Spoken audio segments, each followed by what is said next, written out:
What's good? You're listening to Tower of God. I'm your host, Inspirational. Chapter 432 was out on webtoons yesterday, June 24th, 2019. My bad, moving furniture out of the apartment takes a pretty long time. If you haven't checked out the chapter, please do so, as this episode contains spoilers. Now, let's begin. Last week, Gato has been waiting for the right moment to succeed, but with the arrival of Denden and Paul Yama into the cage, Gato was forced to betray Baylord now. Bomb's basic skills are strong enough to take on a Ranker, which is crazy to think about, and thankfully Kun is doing just fine because of the UN Flame. This chapter contains many transformations, so let's break them down. First we saw two of Gato's stages, who's the former rank 2 of Yama's army. Stage 1, Blackfoot, and Stage 3, Iron-Willed Blackfoot. While both stages consist of dark muscular legs, at least from the knee down, with iron-like drills for nails, Stage 3 has a series of 3 jets ejecting from the calves on each leg, with 2 long claws in the shape of a V from the ankle. While Stage 3 shows the air getting pushed, suggesting flight abilities, even with Stage 1, Gato was floating above the rooftop. Granted, there's no need for SIU to justify flying as long as their rankers are higher. Earlier in the story, around even established in Season 1, he stated that flight is pretty easy to do with Shinso reinforcement.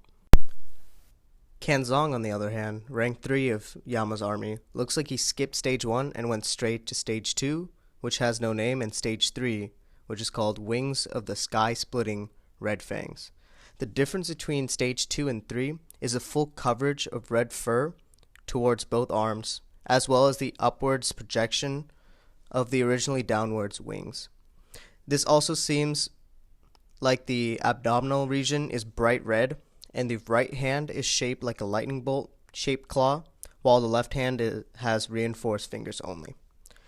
Kanzong's projection move, Slash Torrent, is more offensive compared to Jordan's binding spell that we saw from last chapter, as it sends, as the name states, red slashes that look somewhat like fury swipes.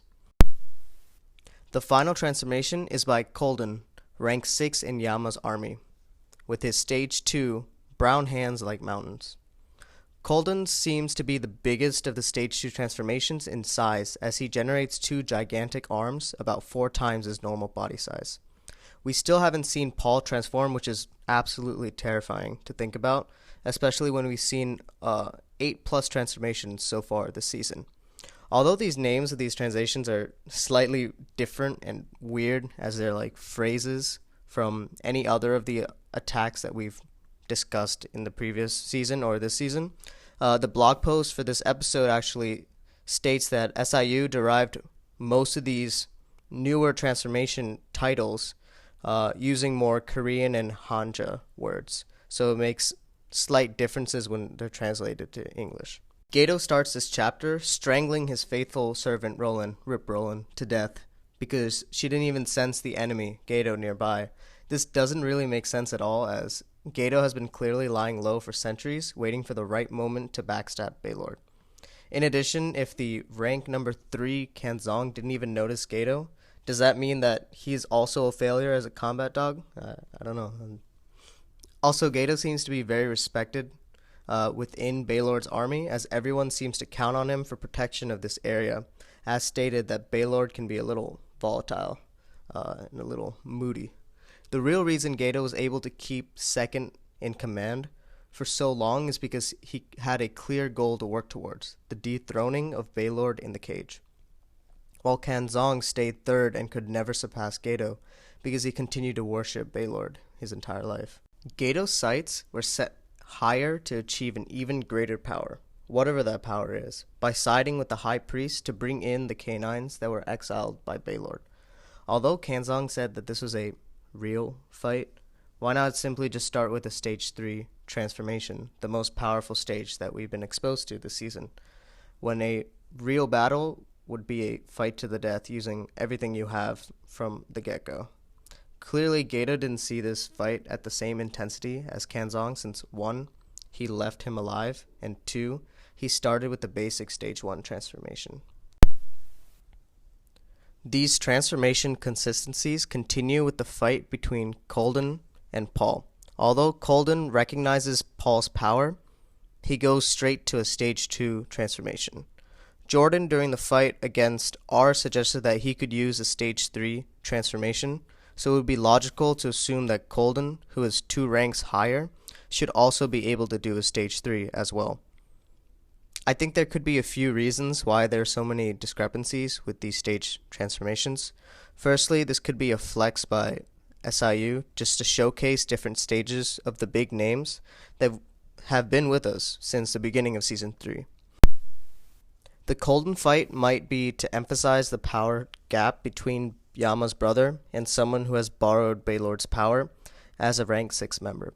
But the power gap could be even more shocking by obliterating Colden like Paul did during the chapter with just 4 bangs against the highest transformation stage we know of.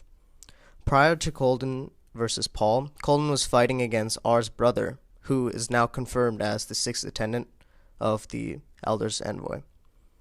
It's also a little inconsistent that when Colden finally arrived to, we should assume, to R's brother, it looked like he was surprised. However, this is in response to the brother without his reveal that he's a canine person. So why would he be so shocked to just see an elder attending and part of the stealing the cage match, even though Baylord Yama agreed to let the elders' attendants compete in it?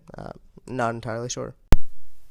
From the pocket conversation, it seems that Chang is actually indebted to Paul and his henchmen, as he is supposed to be set free after all the work that he did to get Paul the coordinates of the cage. Could this mean that he is actually a half canine human because Paul or maybe one of his henchmen infused their blood with him when he was little?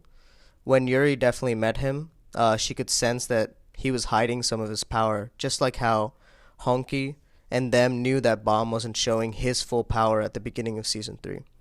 Maybe due to this power-up, Chang was tied to the revenge plan to wake up the oldest Yama brother in exchange for freedom, and not to end up as a combat dog in the near future.